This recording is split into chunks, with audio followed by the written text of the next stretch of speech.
Leetcode Daily Challenge. Question number 961. An repeated element inside an array. We do know there is a number in this array that repeated n times, but all the other numbers only present once. Say, for this example, 1, 2, 2, 2, 3, 5.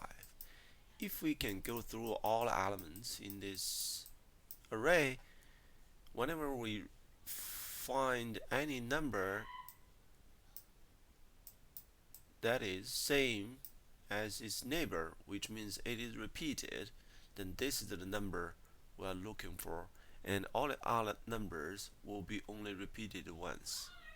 That's how we solve this problem.